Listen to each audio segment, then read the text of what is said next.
This is the universe speaking to you. You are now tuned into the Modern Spiritual Life Coaching Podcast by the certified master life coach and spiritual guide, Coach Chip. Welcome, souls. We now begin this episode of a transformational journey. Unedited, unscripted, and creating something from nothingness. Now, let there be light on Modern Spiritual Life Coaching. This is episode 119. It's a Heavenly Life mini-series coming up. The Power Half Hour of the Modern Spiritual Podcast.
Now it's fun and easy to join the Modern Spiritual Podcast mailing list directly from your phone. Just send your email address by text message.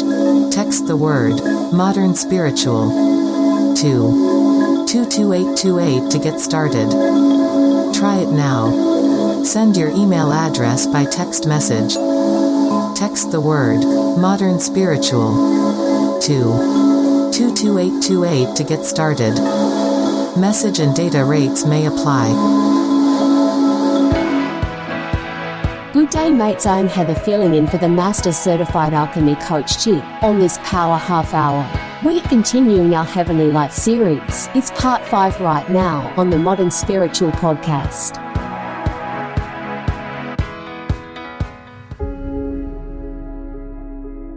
Heavenly Life, Chapter 5, The Might of Meekness. The mountain bends not to the fiercest storm, but it shields the fledgling and the lamb, and though all men tread upon it, yet it protects them, and bears them up upon its deathless bosom. Even so is it with the meek man, who, though shaken and disturbed by none, yet compassionately bends to shield the lowliest creature, and, though he may be despised, lifts up all men, and lovingly protects them. As glorious as the mountain in its silent might, is the divine man in his silent meekness. Like its form, his loving comparison is expansive and sublime. Truly his body, like the mountain's base, is fixed in the valleys and the mists, but the summit of his being is eternally bathed in cloudless glory, and lives with the silences. He who has found meekness has found divinity. He who has realized the divine consciousness and knows himself is divine. He also knows all others as divine, though they know it not themselves, being asleep and dreaming. Meekness is a divine quality, and as such is all-powerful. The meek man overcomes by not resisting, and by allowing himself to be defeated, he attains to the supreme conquest. The man who conquers another by force is strong. The man who conquers himself by meekness is mighty. He who conquers another by force will himself likewise be conquered. He who conquers himself by meekness will never be overthrown, for the human cannot overcome the divine. The meek man is triumphant in defeat. Socrates lives the more by being put to death. In the crucified Jesus, the risen Christ is revealed, and Stephen, in receiving his stoning, defies the hurting power of stones. That which is real cannot be destroyed, but only that which is unreal. When a man finds that within him which is real, which is constant, abiding, changeless, and eternal, he enters into that reality and becomes meek. All the powers of darkness will come against him, but they will do him no hurt, and will at last depart from him. The meek man is found in the time of trial. When other men fall, he stands. His patience is not destroyed by the foolish passions of others, and when they come against him, he does not strive or cry. He knows the utter powerlessness of all evil, having overcome it in himself, and lives in the changeless strength and power of divine good. Meekness is one aspect of the operation of that changeless love which is at the heart of all things, and is therefore an imperishable quality. He who lives in it is without fear, knowing the highest and having the lowest under his feet. The meek man shines in darkness and flourishes in obscurity. Meekness cannot boast nor advertise itself, nor thrive on popularity. It is practiced, and is seen or not seen. Being a spiritual quality, it is perceived only by the eye of the Spirit. Those who are not spiritually awakened see it not, nor do they love it, being enamored of and blinded by worldly shows and appearances. Nor does history take note of the meek man. Its glory is that of strife and self-aggrandizement. His is the glory of peace and gentleness. History chronicles the earthly, not the heavenly acts. Yet though he lives in obscurity, he cannot be hidden. How can light be hid? He continues to shine after he has withdrawn himself from the world, and is worshipped by the world, which knew him not. That the meek man should be neglected, abused, or misunderstood is reckoned by him as of no account, and therefore not to be considered, much less resisted. He knows that all such weapons are the flimsiest and most ineffectual of shadows. To them, therefore, who give him evil, he gives good. He resists none, and thereby conquers all. He who imagines he can be injured by others, and who seeks to justify and defend himself against them, does not understand meekness, does not comprehend the essence and meaning of life. He abused me, he beat me, he defeated me, he robbed me. those who harbor such thoughts, hatred will never cease. For hatred ceases not by hatred at any time. Hatred ceases by love. What do you say? Your neighbor has spoken of you falsely? Well, what of that? Can a falsity hurt you? That which is false, and there is an end of it. It is without life and without power to hurt any but him who seeks to hurt by it. It is nothing to you that your neighbor should speak falsely of you, but it is much to you that you should resist him and seek to justify yourself, for by so doing you give life and vitality to your neighbor's falseness, so that you are injured and distressed. Take all evil out of your own heart, then shall you see the folly of resisting it in another. You will be trodden on? You are trodden on already if you think thus. The injury that you see as coming from another comes only from yourself. The wrong thought or word or act of another has no power to hurt you unless you galvanize it into life by your passionate resistance, and so receive it into yourself. If any man slander me, that is his concern, not mine. I have to do with my own soul, not with my neighbor's. Though all the world misjudge me, it is no business of mine, but that I should possess my soul in purity and love, that is all my business. There shall be no end to strife until men cease to justify themselves. He who would have wars cease, let him cease to defend any party. Let him cease to defend himself. Not by strife can peace come, but by ceasing from strife. The glory of Caesar resides in the resistance of his enemies. They resist and fall. Give to Caesar that which Caesar demands, and Caesar's glory and power are gone. Thus, by submission does the meek man conquer the strong man. But it is not that outward show of submission which is slavery. It is that inward and spiritual submission which is freedom. Claiming no rights, the meek man is not troubled with self-defense and self-justification. He lives in love, and therefore comes under the immediate and vital protection of the great love, which is the eternal law of the universe. He neither claims nor seeks his own. Thus do all things come to him, and all the universe shields and protects him. He who says, I have tried meekness and it has failed, has not tried meekness. It cannot be tried as an experiment. It is only arrived at by unreserved self-sacrifice. Meekness does not consist merely in non-resistance in action. It consists preeminently in non-resistance in thought, in ceasing to hold or to have any selfish, condemnatory, or retaliatory thoughts. The meek man, therefore, cannot take offense, or have his feelings hurt, living above hatred, folly, and vanity. Meekness can never fail. O you who search for the heavenly life, strive after meekness. Increase your patience and forbearance day by day. Bid your tongue cease from all harsh words. Withdraw your mind from selfish arguments, and refuse to brood upon your wrongs. So living, you shall carefully tend and cultivate the pure and delicate flower of meekness in your heart, until at last its divine sweetness and purity and beauteous perfection shall be revealed to you, and you shall become gentle, joyful, and strong.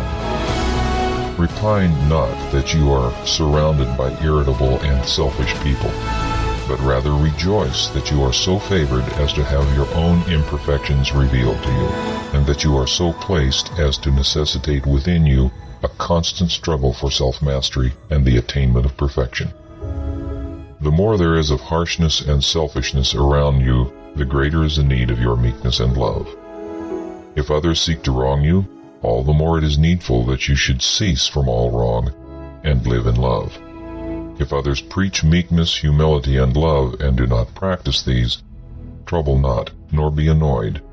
But you, in the silence of your own heart, and in your contact with others, practice these things, and they shall preach themselves.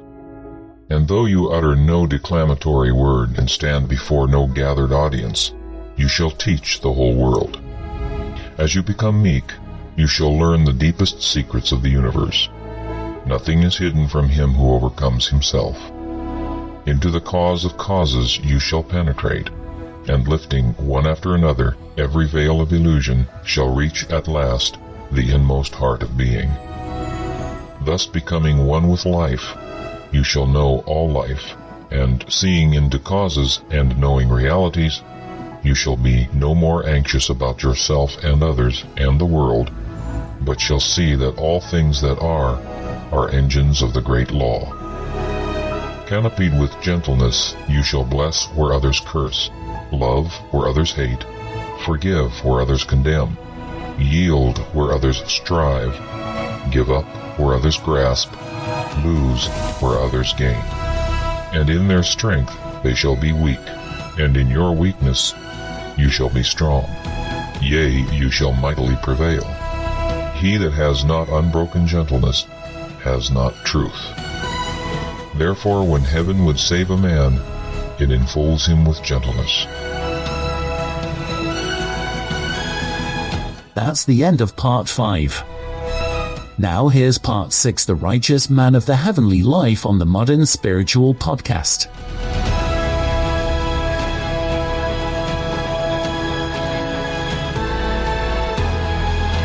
The Heavenly Life, the Righteous Man. The righteous man is invincible. No enemy can possibly overcome or confound him. He needs no other protection than that of his own integrity and holiness. As it is impossible for evil to overcome good, so the righteous man can never be brought low by the unrighteous. Slander, envy, hatred, malice can never reach him, nor cause him any suffering, and those who try to injure him can only succeed ultimately in bringing ignominy upon themselves. The righteous man, having nothing to hide, committing no acts which require stealth, and harboring no thoughts and desires which he would not like others to know, is fearless and unashamed. His step is firm, his body upright, and his speech direct and without ambiguity. He looks everybody in the face. How can he fear any who wrongs none? How can he be ashamed before any who deceives none? And ceasing from all wrong, he can never be wronged. Ceasing from all deceit, he can never be deceived. The righteous man, performing all his duties with scrupulous diligence and living above sin, is invulnerable at every point. He who has slain the inward enemies of virtue can never be brought low by any outward enemy. Neither does he need to seek any protection against them, righteousness being an all-sufficient protection. The unrighteous man is vulnerable at almost every point, living in his passions, the slave of prejudices, impulses, and ill-formed opinions. He is continually suffering, as he imagines, at the hands of others. The slanders, attacks, and accusations of others cause him great suffering because they have a basis of truth in himself, and not having the protection of righteousness, he endeavors to justify and protect himself by resorting to retaliation and specious argument, and even to subterfuge and deceit. The partially righteous man is vulnerable at all those points where he falls short of righteousness, and should the righteous man fall from his righteousness and give way to one sin, his invincibility is gone, for he has thereby placed himself where attack and accusation can justly reach and injure him, because he has first injured himself. If a man suffers or is injured through the instrumentality of others, let him look to himself, and, putting aside self-pity and self-defense, he will find in his own heart the source of all his woe. No evil can happen to the righteous man who has cut off the source of evil in himself, living in the all-good and abstaining from sin in thought, word, and deed. Whatever happens to him is good. Neither can any person, event, or circumstance cause him suffering, for the tyranny of circumstance is utterly destroyed for him who has broken the bonds of sin. The suffering, the sorrowing, the weary, and broken-hearted ever seek a sorrowless refuge, a haven of perpetual peace. Let such fly to the refuge of the righteous life. Let them come now and enter the haven of the sinless state, for sorrow cannot overtake the righteous. Suffering cannot reach him who does not waste in self-seeking his spiritual substance, and he cannot be afflicted by weariness and unrest, whose heart is at peace with all. End of chapter 6.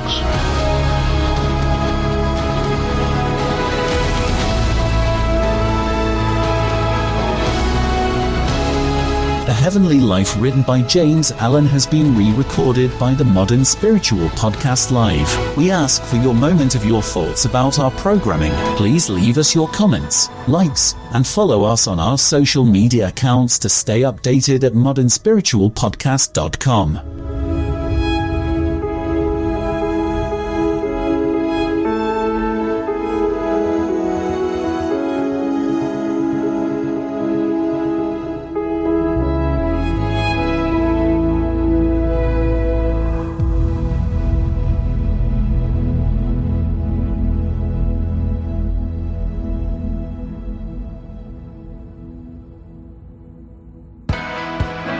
That's it for this episode of the Heavenly Life mini-series. Until Monday morning, that's when Coach Chip is back on the Morning Gratitude.